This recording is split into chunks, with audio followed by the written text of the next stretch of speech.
ಕೆಐಎಡಿಬಿಯಲ್ಲಿ ನಡೆದ ಬಹುಕೋಟಿ ಹಗರಣದ ಬಗ್ಗೆ ಅಧಿವೇಶನದಲ್ಲಿ ಸ್ಥಳೀಯ ಜನಪ್ರತಿನಿಧಿಗಳು ಪ್ರಶ್ನೆ ಮಾಡಿರುವುದಿಲ್ಲ ಎಂದು ಜನಜಾಗೃತಿ ಸಂಘದ ಅಧ್ಯಕ್ಷ ಬಸವರಾಜ್ ಕೊರವರ ಆಕ್ರೋಶ ವ್ಯಕ್ತಪಡಿಸಿದರು. ನಗರದಲ್ಲಿ ಸುದ್ದಿಗೋಷ್ಠಿಯಲ್ಲಿ ಮಾತನಾಡಿದ ಅವರು, 3 ವರ್ಷಗಳಿಂದ ನಿರಂತರವಾಗಿ ಹೋರಾಟ ಮಾಡುತ್ತಾ ಬಂದಿದ್ದರೂ ಕೂಡ ಸರ್ಕಾರ ಯಾವುದೇ ಕ್ರಮವನ್ನ ಜರುಗಿಸಿರುವುದಿಲ್ಲ. ತಪ್ಪಿತಸ್ಥರ ಮೇಲೆ ಕೂಡಲೇ ಕ್ರಮ ಜರುಗಿಸಬೇಕು.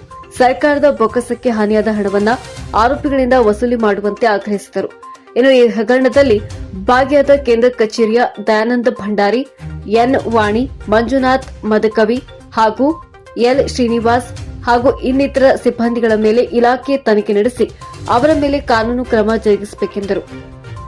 ಸಚಿವರಾದ ಎಂಬಿ ಪಾಟೀಲ್ ಕೆಐಎಡಿಬಿ ಹಗರಣದ ಬಗ್ಗೆ ಅಧಿವೇಶನದಲ್ಲಿ ಕೇವಲ 19.50 ಕೋಟಿ ಅಷ್ಟು ಅವ್ಯವಹಾರವಾಗಿದೆ ಎಂದು ಹೇಳಿರುತ್ತಾರೆ.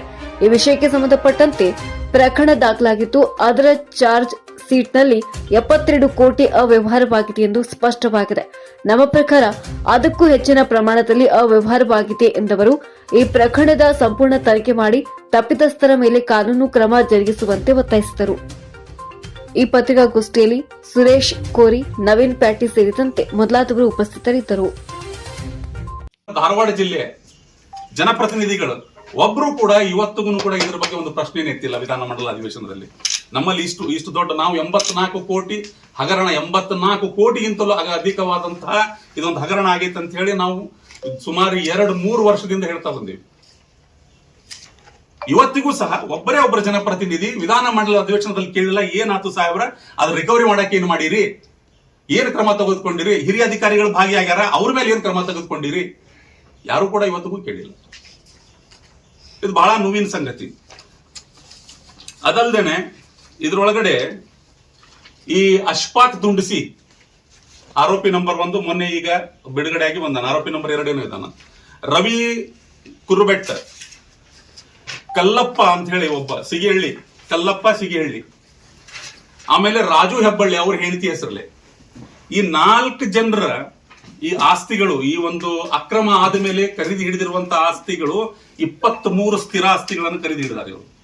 ಇದು ಇಡೀ ಅವರೇ ಅದರಲ್ಲಿ ಚಾರ್ಜ್ ಶೀಟ್ ಅಲ್ಲಿ ಸಬ್ಮಿಟ್ ಮಾಡ್ಯಾರ. 23 ಸ್ಥಿರಾಸ್ತಿಗಳನ್ನು ಹಿಡಿದಾರ.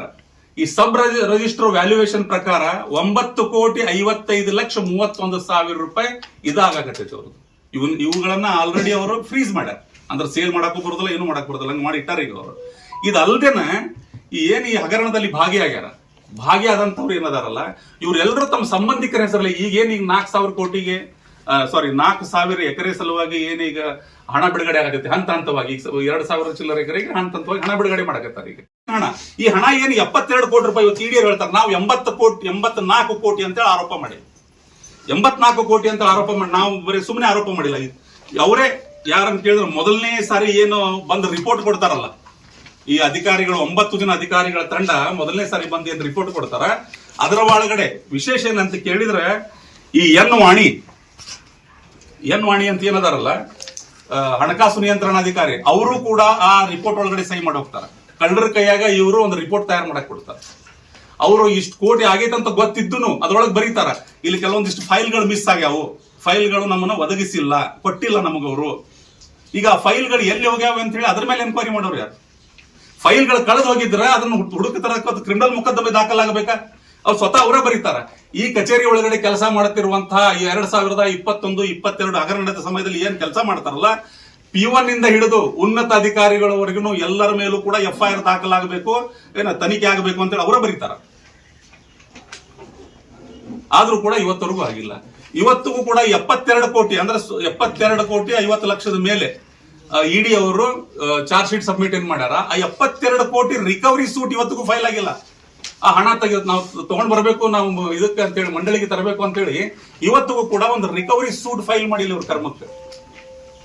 ಮತ್ತೆ ಹೇಳ್ತಾರ ಮಂತ್ರಿಗಳು, ಇಲ್ಲ ನಾವು ನಮ್ಮಲ್ಲಿ ಏನು ಡಬಲ್ ಪೇಮೆಂಟ್ ಆಗೈತಿ, ನಮ್ ಗಮನಕ್ಕೆ ಐತಿ, ಅದನ್ನ ನಾವು ಶೀಘ್ರವಾಗಿ ತನಿಖೆಯನ್ನು ಮಾಡ್ತೀವಿ ಅಂತೇಳಿ. ಯಾವಾಗ ತನಿಖೆ ಮಾಡೋರು? ಇದಾಗ